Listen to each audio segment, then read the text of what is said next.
Hello दोस्तों, आज का हमारा टॉपिक है बोर्ड एग्जाम के लिए क्लास 12 बायोलॉजी का चैप्टर 6 अध्याय क्या है विकास। अध्याय 6 है विकास। दोस्तों आज के वीडियो में हम इस चैप्टर के मोस्ट इम्पॉर्टेंट टॉपिक को पढ़ेंगे। तो यह वीडियो हमारा वन शॉट का वीडियो है। तो दोस्तों आज के वीडियो में हम इस चैप्टर के सभी मोस्ट इम्पॉर्टेंट टॉपिक को पढ़ लेंगे जो हमारे बोर्ड एग्जाम में पूछे जाते हैं। तो देखिए पहला टॉपिक हमारा क्या है इसमें।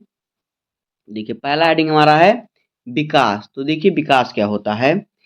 कम विकसित जीवों से अधिक विकसित जीवों में परिवर्तित होने की प्रक्रिया विकास कहलाती है। किसी जीव है, कोई जीव है, उसकी जनसंख्या कम है और कम से जब अधिक में परिवर्तित हो जाएगा तो यही क्या है, विकास है। जब ये कम से अधिक में परिवर्तित हो जाएगा तो यही क्या है, विकास है। अब आगे देखिए, यह यह बहुत धीमी गति से होने वाली प्रक्रिया है। जो विकास की प्रक्रिया होती है बहुत धीमी गति से होती है।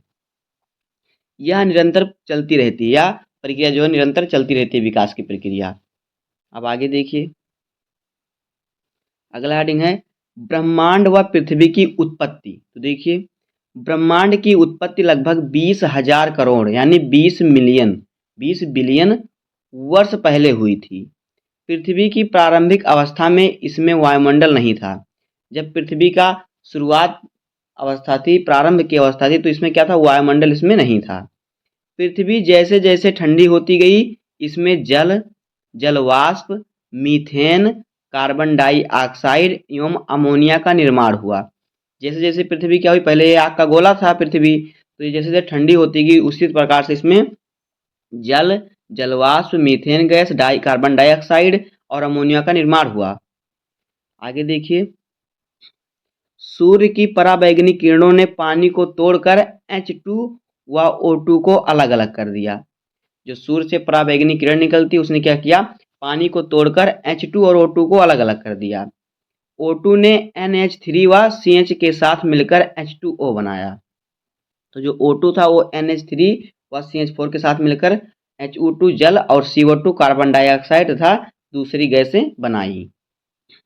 इसी प्रकार धीरे धीरे पृथ्वी की चारों ओर ओजोन परत तथा अन्य गैसों का निर्माण हुआ। पृथ्वी के और ठंडा होने पर जलवाष्प ने बरसात का रूप ले लिया, जिसने गहरे जगह को महासागर का रूप दिया। जो गहरा जगह जहाँ पे अधिक पानी है उसे किसका रूप दिया गया, महासागर का रूप दिया गया। आगे देखिए, यह माना जाता है कि पृथ्वी की उत्पत्ति लगभग 50 करोड़ साल बाद पृथ्वी पर जीवन की उत्पत्ति हुई है। यानी यह माना जाता है कि जब पृथ्वी की उत्पत्ति हुई, जब पृथ्वी बना, जब पृथ्वी का क्या हुआ, उत्पत्ति हुई, यानी पृथ्वी का निर्माण हुआ, विकास हो, कुछ भी कह सकते हैं, उसकी उत्पत्ति हुई उसके 50 करोड़ साल बाद। कितने साल बाद, 50 करोड़ साल बाद इस पर जीवन की उत्पत्ति हुई। पृथ्वी बनने के बाद इस पर जीवन 50 करोड़ साल बाद हुआ, जीवन की उत्पत्ति। अब आगे देखिए, अगला हेडिंग है जीवन की उत्पत्ति यानी ऑर्गेनिक ऑफ लाइफ। तो देखिए पृथ्वी पर जीवन आज से लगभग 400 करोड़ वर्ष पहले प्रारंभ हुआ। जीवन की उत्पत्ति कैसे हुई, इस इसे निम्न इस पर निम्नलिखित सिद्धांत हैं। यानी पृथ्वी पर जीवन की उत्पत्ति हुई, कैसे हुई, कैसे इस पर हम लोग आए, जीवित लोग कैसे आए, जीव कैसे आए इस पर। तो देखिए पहला हेडिंग क्या है, स्पोर सिद्धांत या पैन स्पर्मिया। तो देखिए कुछ वैज्ञानिकों के अनुसार अनेक ग्रहों से ब्रह्मांड में स्पोर नामक कॉस्मिक कण आए और पृथ्वी पर जीव की उत्पत्ति हुई। कुछ वैज्ञानिकों के अनुसार ये है। दूसरा देखिए क्या है, स्वतः जनन सिद्धांत। अगला हेडिंग क्या है, दूसरा स्वतः जनन सिद्धांत, यानी इसके अनुसार कुछ कपड़े, रोटी के टुकड़े से चूहे जैसे जानवर स्वतः उत्पन्न हुए। यानी कुछ कपड़े यानी जो बेकार पदार्थ था उससे क्या हुए, चूहे जैसे जानवर स्वतः खुद ही उत्पन्न हो गए। मीठा या तरल खाद्य पदार्थ डालने से मक्खियां स्वतः उत्पन्न हो गईं, परंतु यह संभव नहीं है। लेकिन इस प्रकार से संभव नहीं है कि कपड़े और रोटी के टुकड़े से चूहे का निर्माण हो जाएगा और मक्खियों से तरल पदार्थों से या मीठा पदार्थों से मक्खियों का निर्माण हो जाएगा, यह संभव नहीं है। आगे देखिए, लुई पाश्चर ने स्वतः जनन सिद्धांत को गलत साबित करते हुए जीव उत्पत्ति अर्थात पूर्व में निर्मित जीव से ही नए जीव की उत्पत्ति होती है। लुई पाश्चर ने स्वतः जनन सिद्धांत को गलत साबित किया और उन्होंने कहा कि जीवन जीव की उत्पत्ति जो हुई है, अर्थात पूर्व में निर्मित जीव से पुराने जीव से नए जीव की उत्पत्ति होती है, उन्होंने ऐसा कहा का सिद्धांत प्रतिपादित किया और प्रयोग से सिद्ध किया। आगे देखिए,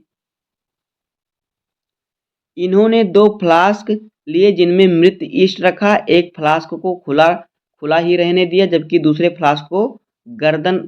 फ्लास्क की गर्दन को गर्म करके एस आकार कर दिया और इसे जीवाणु रहित करके आगे से बंद कर दिया। उसने अपने प्रयोग से पाया कि जिस फ्लास्क को खुला छोड़ा था उसमें रखे मृत ईस्ट से नए जीव उत्पन्न हो जाते हैं, क्योंकि उसे जीवाणु रहित नहीं किया गया था, उसमें जीवाणु था। जबकि दूसरा फ्लास्क जो था उसमें क्या हुआ, जीव उत्पन्न नहीं हुए, क्योंकि उसे गर्म करके उसके जीवाणु नष्ट कर दिए गए थे। अब आगे देखिए, तीसरा है क्या, ओपेरिन हाल्डेन सिद्धांत। तो देखिए, इस सिद्धांत को रूस के वैज्ञानिक AI ओपेरिन और इंग्लैंड के वैज्ञानिक JBL हाल्टेन ने प्रतिपादित किया था। आगे देखिए, इनके अनुसार महासागर में जीवन का प्रारंभ हुआ। ओपेरिन हाल्डेन सिद्धांत के अनुसार क्या हुआ, महासागर में जीवन का प्रारंभ हुआ।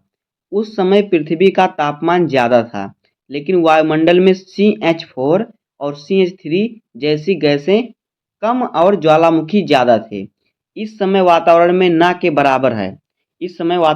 के बराबर, इसलिए जीव भी अवायवीय थे। क्या थे, अवायवीय थे जीव। तो इनके कहने का मतलब है कि जो जीवन की उत्पत्ति हुई महासागरों से हुई, जल स्थल से हुई। अब आगे देखिए, चौथा नंबर क्या है, मिलर का सिद्धांत। तो देखिए, इस सिद्धांत को ML मिलर ने 1953 में अपने प्रयोगों द्वारा सिद्ध किया। इन्होंने एक फ्लास्क में मीथेन, अमोनिया व हाइड्रोजन को रखा और उबलते हुए पानी के भाप के साथ 800 डिग्री सेल्सियस पर 2 टंगस्टन के इलेक्ट्रोड से स्पार्किंग कराया। इलेक्ट्रोड को इन्होंने ऊर्जा के स्रोत के रूप में लिया।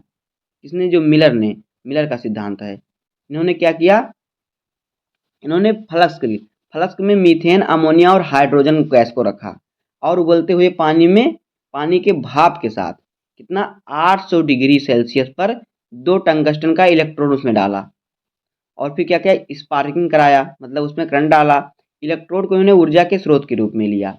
आगे देखिए, प्रयोग के 18 दिन बाद फ्लास्क में जो द्रव पाया गया उसका विश्लेषण करने पर उसमें ग्लाइसिन, इलेनाइन व एस्पार्टिक अम्ल जैसे सरल अमीनो अम्ल पाए गए।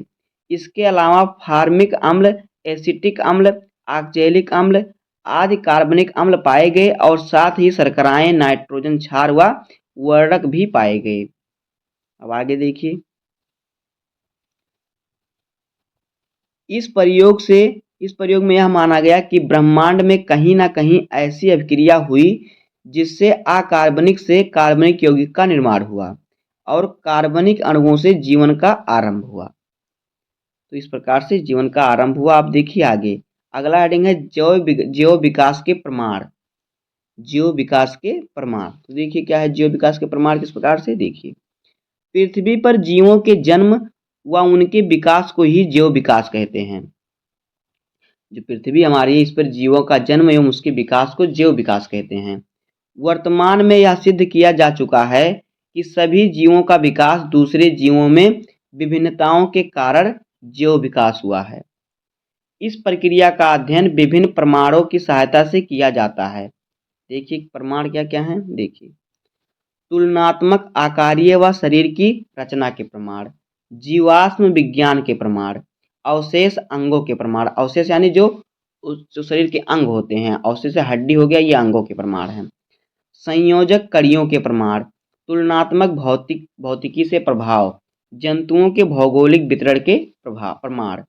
अब आगे देखिए, तो पहला क्या हो गया हमारा, तुलनात्मक आकारिकी व शरीर की रचना के प्रमाण। तो देखिए, जंतुओं में शारीरिक संरचनाएं 2 प्रकार की होती हैं। नंबर 1 है समजात अंग, दूसरा है समवृत्ति अंग। तो देखिए समजात अंग क्या है, जंतुओं के ऐसे अंग जिनकी संरचना समान होती है किंतु उनके कार्य अलग अलग होते हैं उसे समजात अंग कहते हैं। जंतुओं के ऐसे अंग जिनकी संरचना समान होती है किंतु उनके कार्य अलग अलग होते हैं उसे समजात अंग कहते हैं। जैसे कि कोई जंतु है, दो प्रकार के जंतु हैं, जैसे कि किसी में एक ही चीज है, कोई एक से चलने का कार्य करता है, कोई एक से उड़ने का कार्य कर रहा है, तो ये समजात अंग। अब आगे देखिए उदाहरण के लिए, जैसे कि उदाहरण के लिए मनुष्य का हाथ, चमगादड़ के पंख और घोड़े की अगली टांग की समान रचना है किंतु इनके कार्य अलग अलग हैं। मनुष्य का हाथ है कार्य करने के लिए, चमगादड़ के पंख है उड़ने के लिए और घोड़े की अगली टांग है चलने के लिए। सबका कार्य अलग अलग है लेकिन संरचना समान है। अब आगे देखिए अगला हेडिंग है समवित्तीय अंग। तो देखिए समवित्तीय अंग क्या है? जंतुओं के ऐसे अंग जिनके कार्य समान होते हैं परंतु उनकी आंतरिक संरचनाएं भिन्न होती हैं उसे समवृत्तीय अंग कहते हैं। जैसे कि उदाहरण के लिए कीटों, पक्षियों, चमगादड़ के पंख उड़ने के लिए कार्य करते हैं किंतु इनकी रचना अलग अलग होती है। देखिए कीटों के पंख की रचना अलग अलग होती है, पक्षियों के पंख की रचना अलग अलग होती है और देखिए क्या है, चमगादड़ के पंख की रचना अलग अलग होती है लेकिन ये सभी क्या करते हैं, उड़ने का कार्य करते हैं। तो रचना सबकी एक ही प्रकार से लेकिन कार्य अलग अलग हैं। अब देखिए आगे दूसरा हमारा क्या है, जीवाश्म ईंधन के प्रमाण। तो देखिए प्राचीन जीवों के अवशेष हमें चट्टानों के नीचे दबे मिलते हैं। जो पुराने जीव थे उनके अवशेष हमें पत्थरों के नीचे दबे हुए मिलते हैं, जब खुदाई होती है कहीं की आपको देखते हैं, जिसे जीवाश्म कहते हैं। इसके अध्ययन को जीवाश्म विज्ञान कहते हैं। जीवाश्म जैव विकास के लिए महत्वपूर्ण प्रमाण प्रदान करता है। जैसे कि आर्कियोपेटेरिक्स, डायनासोर, आदि मानव आदि के जीवाश्म जैव विकास के अच्छे प्रमाण हैं। ये सभी जीवाश्म मिल चुके हैं, इन सभी के, डायनासोर के और फिर आदि मानव के, आर्कियोपेटेरिक्स के। अब देखिए अगला क्या है, तीसरा नंबर है अवशेषी अंगों के प्रमाण। अवशेषी अंगों के प्रमाण। तो देखिए ऐसे अंग जो पहले कार्य करते थे परंतु अब केवल अवशेष के रूप में रह गए हैं अवशेषी अंग कहलाते हैं। ऐसे अंग जो पहले कार्य करते थे लेकिन अब वो हड्डियों के रूप में कहीं बिखरे पड़े हुए हैं, ये अंग अवशेषी अंग कहलाते हैं। देखिए अवशेषी अंगों का जीव विकास में महत्वपूर्ण योगदान या महत्वपूर्ण प्रमाण। देखिए जिनमें से कुछ मुख्य हैं। तो देखिए ए क्या है, कृमिरूपी पारिशेषिका। कृमिरूपी पारिशेषिका। तो देखिए यह शाकाहारी जीवों में होती है, इसके द्वारा सेलुलोज का पाचन होता है। परंतु मनुष्य के पूर्वज शाकाहारी प्राणी थे। जो मनुष्य हैं पहले के मनुष्य, जो पूर्वज थे हमारे, शाकाहारी थे, लेकिन सेलुलोज की कमी होने के कारण यह एक अवशोषी अंग के रूप में रह गया। इनमें सेलुलोज की कमी थी। अब देखिए आगे बी वाला क्या है, निषेचक पटल। यह मनुष्य के नेत्र के भीतर पाई जाती है। जो निषेचक पटल होती है यह मनुष्य के नेत्र के भीतर यानी अंदर पाई जाती है, लेकिन यह मानव के लिए अनुपयोगी है परंतु मेढक और पक्षी आदि के लिए उपयोगी है। जो निषेचक पटल है यह मनुष्य के आंख के अंदर यानी भीतर पाई जाती है, लेकिन यह मानव के लिए अनुपयोगी, मानव में इसका कोई उपयोग नहीं है लेकिन मेढक और पक्षियों में इसका उपयोग है। अब तीसरा है अक्ल दांत। यह मनुष्य में तृतीय मोलर दंत की उपस्थिति होती है।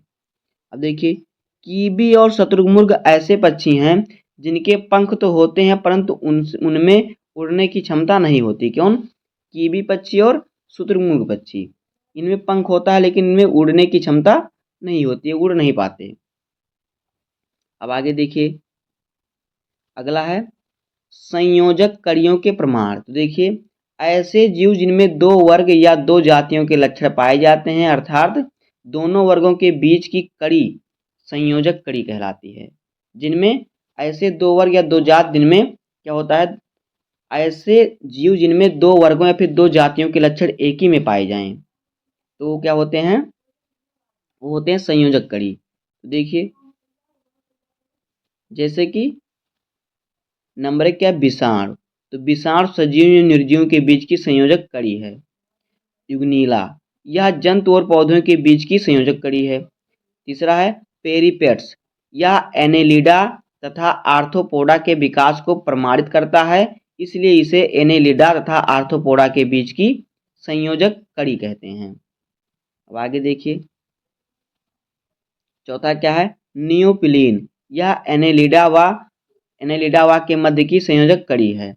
और फिर क्या है, पांचवा आर्कियोप्टेरिक्स। तो देखिए, यह पक्षी तथा सरीसृप के बीच संयोजक कड़ी, यानी पक्षी और सांपों के बीच में। एकिडना, इसे सरीसृपों तथा स्तनियों के बीच की कड़ी माना गया, यानी कि इसमें सांपों का और स्तनियों के दोनों के गुण पाए जाते हैं, मतलब दोनों के इसे, हाँ, जो दोनों के क्या है, जाति पाए जाते हैं, जाति या वर्ग। अब आगे देखिए, पांचवा है तुलनात्मक भ्रूणिकी से प्रभाव। तो देखिए, अलग अलग जीवों में भिन्न भिन्न प्रकार के भ्रूण का निर्माण होता है। कुछ जातियों में भ्रूण को पहचानना मुश्किल हो जाता है, क्योंकि इसमें अत्यधिक समानताएं पाई जाती हैं। इनका विकास होने पर ही इनको पहचाना जा सकता है। अब आगे देखिए, जैसे कि महली सुअर, मछली रहेगा, मछली सुअर, यहाँ पे रहेगा मछली सुअर, कछुआ, मुर्गे व मनुष्य के भ्रूण लगभग एक समान दिखाई देते हैं। भ्रूण यानी जब ये बच्चे पेट में 1-2 महीने के होते हैं तब। इसी के आधार पर कहा जा सकता है कि मनुष्य का विकास मछली जैसे किसी प्राणी से हुआ है।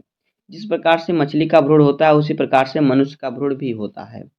अब आगे देखिए, वान वेयर ने इसी आधार पर बायोजेनेटिक नियम का प्रतिपादित किया था।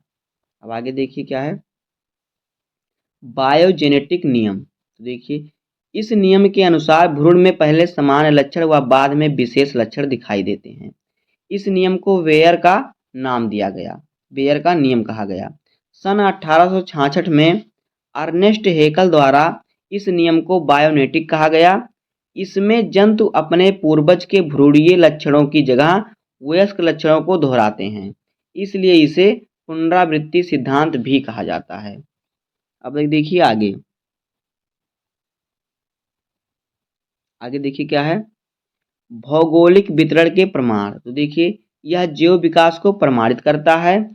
शेर और हाथी केवल भारत व अफ्रीका में पाए जाते हैं, भौगोलिक विकास का प्रमाण ये है। जेब्रा, जिराफ व दरियाई घोड़ा केवल अफ्रीका में पाए जाते हैं।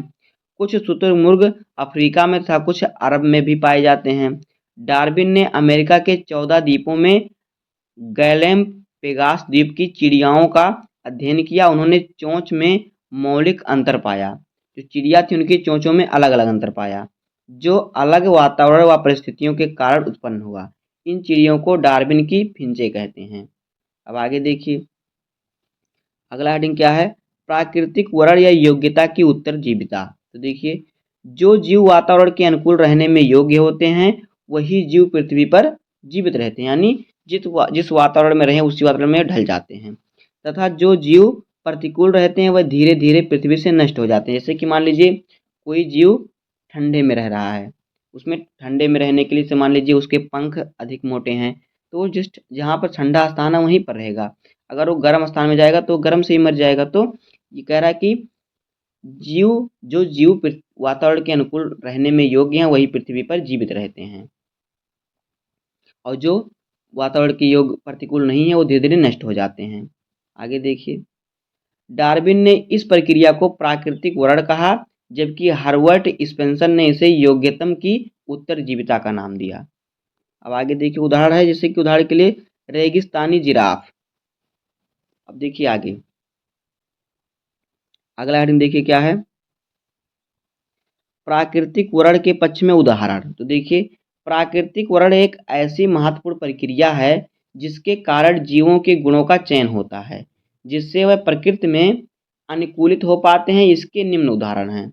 देखिए क्या है, अगला क्या है, डेवनपोर्ट का प्रयोग। तो देखिए, डेवनपोर्ट का प्रयोग क्या है, इस प्रयोग में डेवनपोर्ट ने सफेद, काले व धब्बेदार चूजों पर प्राकृतिक वर्ण का प्रयोग किया और उन्होंने पाया कि काले व सफेद चूजे अपने आप को जमीन में नहीं छिपा पा रहे हैं, जिससे वे पक्षी शिकारी का शिकार बन जाते हैं, जो सफेद और काले होते हैं।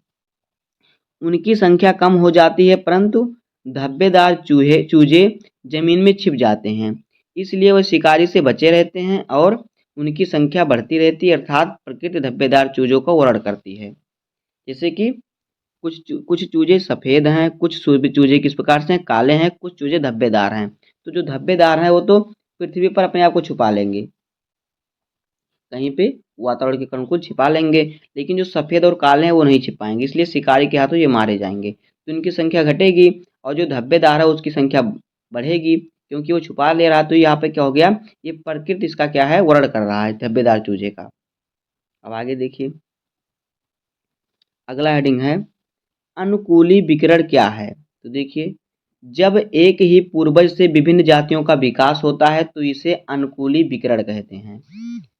इसमें एक ही जाति से विभिन्न जाति का विकास होता है, इसलिए इसे अपसारी जीव विकास भी कहते हैं। उदाहरण के लिए डार्विन की फिंजे, डार्विन की क्या, फिंजे, जो डार्विन चिड़िया होती है।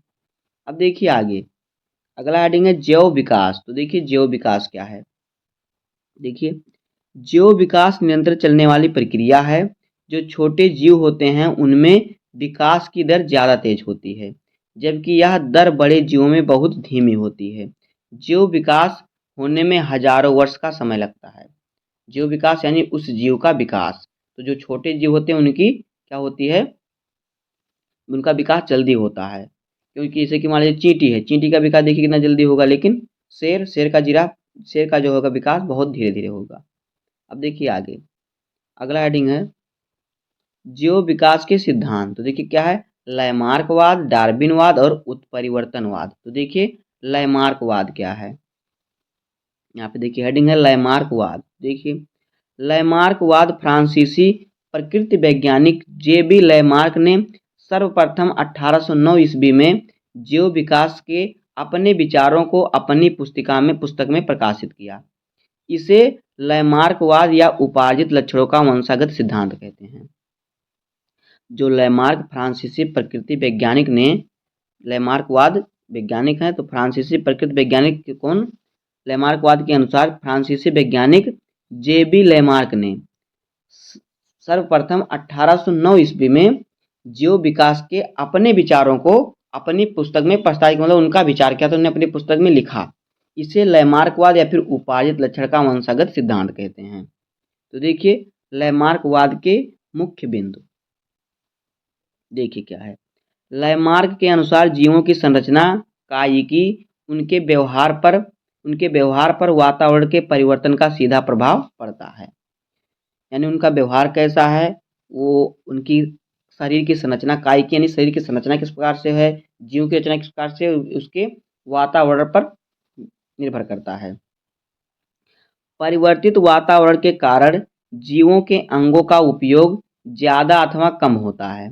जिन अंगों का उपयोग अधिक होता है वह अधिक विकसित हो जाते हैं, तथा जिनका उपयोग नहीं होता वह उनका धीरे धीरे ह्रास हो जाता है, यानी उन धीरे धीरे खत्म हो जाते हैं। आगे देखिए, वातावरण के सीधे प्रभाव से या अंगों के कम या अधिक उपयोग के कारण जंतु के शरीर में जो परिवर्तन होते हैं उन्हें उपार्जित लक्षण कहते हैं। जंतुओं के उपार्जित लक्षण वंशागत होते हैं। ऐसा लगातार होने से कुछ पीढ़ियों के पश्चात उनकी शारीरिक रचना बदल जाती है तथा एक नए प्रजाति का विकास हो जाता है। जैसे कि देखिए उदाहरण के लिए क्या, जिराफ की लंबी गर्दन तथा अग्रपद, आगे वाला पैर। जिराफ पेड़ों की फुनगियों की पत्तियों को चरने के लिए अपने गर्दन की लंबाई बढ़ाकर अनुकूल किया। जब वो मान लीजिए उसका गर्दन पहले कम था, लेकिन जब वो ऊंचे चीज़ों को खाएगा तो गर्दन ऊपर करेगा, इसलिए कहने का मतलब इनके अनुसार इसलिए जिराफ की गर्दन क्या होगी, लंबी होगी, बड़ी हो गई। तो देखिए सांपों में पैरों का विलुप्त होना। सांप के पहले पैर था, लेकिन जब वो ऐसे चल रहे हैं, रेंगते हैं वो, तो इसलिए उनमें क्या हुआ, पैर विलुप्त हो गए, क्योंकि पैर का उपयोग कर नहीं रहे थे। अब आगे देखिए, लैमार्कवाद का खंडन। तो देखिए लैमार्कवाद का बाद में कई वैज्ञानिकों ने खंडन किया। उन वैज्ञानिकों के अनुसार उपार्जित लक्षण वंशागत नहीं होते। इसकी पुष्टि के लिए जर्मन वैज्ञानिक बीजमैन ने 21 पीढ़ियों तक चूहे की पूंछ काटकर यह प्रदर्शित किया कि कटे पूंछ वाले चूहे के संतान में पूंछ पाई जाती है।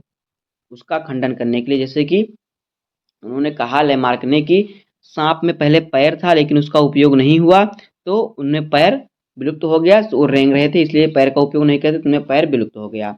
और जिराफ की गर्दन ऊंची इसलिए है क्योंकि वो ऊंची सर उठा के क्या करने लगा, पेड़ की पत्तियां खाने लगा, इसलिए उसकी गर्दन ऊंची हो गई। तो इसका खंडन किए कुछ वैज्ञानिकों ने किस प्रकार से खंडन किया, उन्होंने क्या किया, 21 पीढ़ी तक चूहों के क्या किया, एक चूहा लिया, उसका पूंछ काट दिया, उसके उसका मतलब निषेचन कराया किसी से, दूसरे मतलब चूहे से, चूही नर मादा से, तो क्या हुआ, उसका भी उस जो जन्म हुआ बच्चा उसमें पूंछ था। इसी प्रकार से 21 बार कराया, 21 पीढ़ी तक कराया, लेकिन उनमें पूंछ पाई गई। तो इस प्रकार से इसका लैंगमार्कवाद का खंडन हुआ। अब आगे देखिए, अगला हेडिंग है डार्विनवाद। तो देखिए डार्विनवाद क्या है। जीव विकास पर दिया गया दूसरा सिद्धांत डार्विनवाद कहलाता है। इसके मुख्य बिंदु हैं, नंबर 1 है अतिजनन। तो देखिए अतिजनन क्या है। अपने अस्तित्व को बनाए रखने के लिए प्रत्येक जाति संतान उत्पन्न करती है। अपने अस्तित्व यानी अपना जो जाति है, जैसे कि मनुष्य जात है तो मनुष्य जात बनाए रखने के लिए मनुष्य लोग संतान उत्पन्न करते हैं। तो इसी प्रकार से अपने अस्तित्व को बनाए रखने के लिए प्रत्येक जाति हर जीव संतान उत्पत्ति करता है, जिससे पीढ़ी दर पीढ़ी उनका अस्तित्व बना रहे। पर्ल ऑयस्टर की एक मादा एक बार में 10 लाख अंडे देती है। जो पर्ल ऑयस्टर होता है, कोई जंतु होगा या पक्षी होगा, ये इसकी एक मादा एक बार में 1 लाख अंडे देती है। दूसरा देखिए क्या है, अस्तित्व के लिए संघर्ष। प्रत्येक प्राणी अपने अस्तित्व के लिए संघर्ष करता है। यह संघर्ष भोजन, आवास, साथी, जनन आदि के लिए होता है। जो प्राणी होता है क्या करता है, अपने अस्तित्व यानी अपने रहने के लिए संघर्ष करता है। ये भोजन कमाने के लिए, भोजन खाने के लिए संघर्ष, काम करेगा तभी भोजन पाएगा। आवास के लिए संघर्ष, साथी के लिए संघर्ष और जनन के लिए संघर्ष। अब आगे देखिए, इसमें है नंबर 1 अंतः जातीय संघर्ष। क्या है अंतः जातीय संघर्ष, देखिए क्या है। इसमें एक जाति के ही सदस्यों के बीच जीवन संघर्ष होता है, क्योंकि सभी की जरूरतें जैसे पोषण, जनन, आवास समान होते हैं। बी वाला है अंतर जातीय संघर्ष। जैव समुदाय में अनेक जातियों के जीव पाए जाते हैं, पोषक के लिए एक दूसरे पर निर्भर करते हैं। सी वाला देखिए क्या है, वातावरणीय संघर्ष। यह संघर्ष सबसे महत्वपूर्ण है, जो जीवों को प्रभावित करता है। प्रत्यक्ष व अप्रत्यक्ष रूप से वातावरणीय कारक जीवों को प्रभावित करते हैं, जैसे कि ताप, वर्षा, प्रकाश आदि। जो इसके अनुकूल रहता है वो जीवित रहता है, और जो अनुकूल नहीं रहता वो नष्ट हो जाता है। आगे देखिए, अगला हेडिंग क्या है, तीसरा नंबर प्राकृतिक विभिन्नताएं। तो देखिए, एक ही जात के दो जीव कभी समान नहीं हो सकते, यहाँ तक कि माता पिता के सभी संतानें अलग अलग होती हैं। देखिए, एक ही जात के दो जीव कभी समान नहीं हो सकते, उसमें कुछ ना कुछ अंतर होगा। जैसे कि माता पिता के समान उनका संतान भी नहीं होता, कुछ तो अलग होता है। इनमें पाई जाने वाले विभिन्नता को ही डार्विन विचलन विभिन्नता कहते हैं। विभिन्नताएं जीव विकास का सबसे महत्वपूर्ण घटक है। इसके बिना जीव विकास की कल्पना भी नहीं की जा सकती। तो क्या हुआ, जो माता पिता, जैसे कि आपके माता पिता जिस प्रकार से हैं उसी प्रकार से आप तो हैं नहीं, उनसे थोड़ा अलग ही होंगे। तो यही जो विभिन्नता है ये क्या है, डार्विन विचलन विभिन्नता कहलाता है। अब आगे देखिए, 5वां नंबर क्या है, प्राकृतिक वर्ण या योग्यतम की उत्तरजीविता। तो देखिए, प्रकृति विभिन्नताओं का चयन करती है। जाति का अस्तित्व प्रकृति के इस चयन पर निर्भर करती है कि वह जातियां जिनका चयन प्रकृति करती है विकसित होती हैं, तथा प्रकृति जिनका चयन नहीं करती है वह धीरे धीरे लुप्त हो जाती हैं। डार्विन ने इस प्रक्रिया को प्राकृतिक वर्ण कहा, जबकि हर्बर्ट स्पेंसर ने इस योग्यतम की उत्तरजीविता कहा। आगे देखिए, 5वां क्या है, नई जातियों की उत्पत्ति। जो जीव योग्य होते हैं उनमें उपयोगी विभिन्नताएं वंशागत रहती हैं। हजारों वर्ष बाद भी ये विभिन्नताएं एक साथ मिलकर एक नई जाति का विकास करती हैं, और ये चक्र लगातार चलता रहता है। आगे देखिए क्या है, विकास की क्रिया विधि। तो देखिए, डार्विन ने विकास की क्रिया विधि का आधार विभिन्नताओं को माना था, लेकिन यह खुद नहीं बता पाए कि ये विभिन्नताएं आती कहाँ से हैं। डार्विन ने क्या बताया कि विकास की क्रियाविधि का आधार जो है विभिन्नता है, लेकिन ये नहीं बता पाए कि विभिन्नताएं आती कहाँ से हैं। तो आगे देखिए, इसके बाद ह्यूगो डी ब्रिज ने यूनिंग प्राइमेज पर काम करके उत्परिवर्तन सिद्धांत प्रस्तुत किया, जिसके अनुसार आनुवांशिक पदार्थ में आए बदलाव के कारण जीव लक्षण प्रारूप में ही बड़े परिवर्तन होते हैं। किसमें? आनुवांशिक पदार्थ में बदलाव होने के कारण उसे उत्परिवर्तन कहते हैं तथा ये सिद्धांत उत्परिवर्तन कहलाता है। इसके अनुसार उत्परिवर्तन विकास से ही होता है। अब आगे देखिए, अगला हेडिंग क्या है? डार्विन की विभिन्नता व ह्यूगो डी ब्रिज के उत्परिवर्तन में अंतर। तो देखिए, इधर है विभिन्नता और इधर है अंतर। तो देखिए, विभिन्नता क्या है, उत्परिवर्तन क्या है। जीव के लक्षण प्रारूप में जो छोटे परिवर्तन होते हैं और जो आनुवांशिक होते हैं उसे विभिन्नता कहते हैं, और जो आनुवांशिक पदार्थ में और लक्षण प्रारूप में जो बड़े परिवर्तन होते हैं उसे उत्परिवर्तन कहते हैं। विभिन्नता एक निश्चित दिशा में होता है, उत्परिवर्तन दिशाहीन होता है। विभिन्नता जो होता है इनमें विकास क्रमबद्ध होता है, लेकिन उत्परिवर्तन में विकास अचानक व बड़ा होता है। विभिन्नता होता है इनमें विकास धीरे धीरे होता है, लेकिन उत्परिवर्तन में इनका विकास जो होता है तेजी से होता है। अब आगे देखिए, अगला हेडिंग है हार्डी विनवर्ग का सिद्धांत। तो देखिए, हार्डी विनवर्ग का सिद्धांत क्या है। इंग्लैंड के वैज्ञानिक हार्डी तथा जर्मन वैज्ञानिक विनवर्ग ने स्पष्ट किया गया कि जीन की आवृत्तियां पीढ़ी दर पीढ़ी समान रहती हैं। इसमें किसी प्रकार की आनुवांशिक परिवर्तन नहीं होते। इसमें किसी प्रकार से जीन उत्परिवर्तन नहीं होते। प्राकृतिक वर्ण नहीं पाया जाता। हार्डी विनवर्ग ने एक गणितीय समीकरण की सहायता से समझाया, जिसे हार्डी विनवर्ग का सिद्धांत कहा जाता है। आगे देखिए, किस प्रकार से यहाँ पे देखिए दिया समीकरण p² plus pq plus q² बराबर 1। यही हार्डी विनवर्ग नियम का समीकरण है। यहाँ पे देखिए अब है संस्थापक प्रभाव। तो देखिए, संस्थापक प्रभाव क्या है। जब लोगों का एक छोटे समूह, जिसे संस्थापक समूह कहते हैं, अपने प्राचीन स्थान को छोड़कर अपने नए स्थान पर जाता है, तो उसे नए स्थल की आबादी में भिन्नता हो सकती है। उसकी आबादी में नए जीन की उत्पत्ति को संस्थापक प्रभाव कहते हैं। उदाहरण के लिए, दूर स्थित द्वीपों पर नई जाति का विकास होना, यह है संस्थापक प्रभाव। अब देखिए आगे, अगला हेडिंग क्या है, मानव का उद्भव और विकास। तो देखिए, मानव का विकास लगभग 15 मिलियन साल पहले कपिवंश से हुआ। आज कपिवंश के अस्तित्व में गोरिल्ला, चिंपैंजी, गिब्बन व ओरंगुटान है। अगला हेडिंग देखिए क्या है, ड्रेओपिथिकस। तो देखिए क्या है, ये कब के पूर्वज थे। उत्तरी अफ्रीका, तंजानिया, एशिया और यूरोप के मध्य में मायोसीन और प्रारंभिक प्लायोसीन काल की चट्टानों में इनके अवशेष मिलते हैं। किसके? ड्रेओपिथिकस के। इसके लक्षण देखिए किस प्रकार से हैं। ये चिंपैंजी व कप से मिलते जुलते थे, जिनके लक्षण थे।